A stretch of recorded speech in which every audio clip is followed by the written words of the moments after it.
Hi everyone, here's what's bothering me today. So I touched on it a bit in yesterday's video about broader things happening in Latin America right now.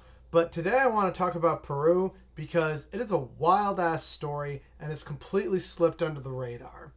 So basically what's been happening in Peru is that in the span of 1 week, they went through 3 presidents. Now, the reason why they went through so many presidents has to do with allegations of corruption and impeachment and the local populace finally just becoming so fed up.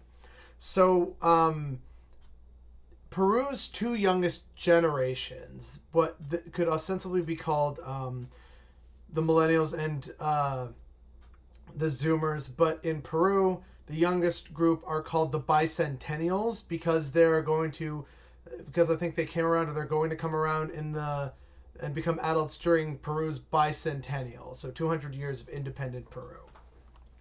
And these 2 generations have just gotten so tired of politics not representing their interests. Something like 63 or 65% of all Peruvians polled said that the political parties that they had in Congress did not accurately represent their desires or their interests, and they felt it was only those parties representing the interests of those groups and various parts of the ruling class. So when one of the presidents was dismissed, this is when protests started because there were widely held suspicions that this president was dismissed unlawfully by the ruling class, basically. So protests started about that, and then they cracked down with police. People just got more fed up, and so they protested harder, and then presidents started dropping like flies. So the way this works is that there's no official president. They just kind of, resigned, and then the next in line takes place, and then they resigned, and then the next in line took place. And so now what's happened is things have become a little more calm with the election of a centrist lawmaker. I believe his last name is Sagasti.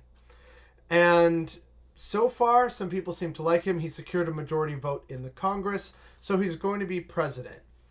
But crucially, the 2 youngest generations of Peru have also been calling for not just a new president, but they want to make like Chile and get a new constitution.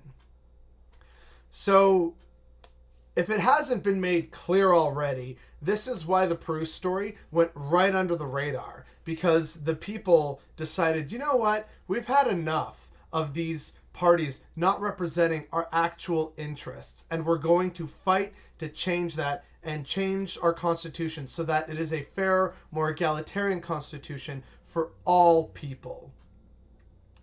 So that's why almost no one wanted to really report on it and how it just sort of slipped under the radar.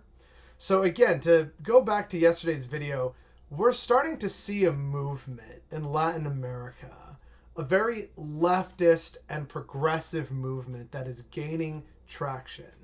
And so to reiterate what I said yesterday, we should be paying attention to it.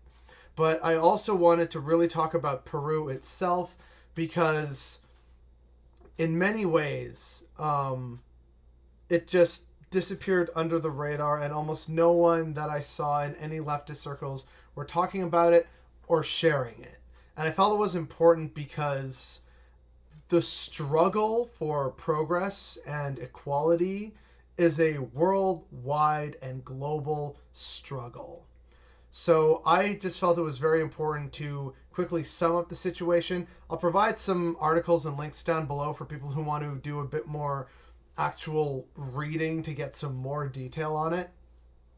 But to just very quickly sum up, people got tired of the ruling class and their existing political system not representing them.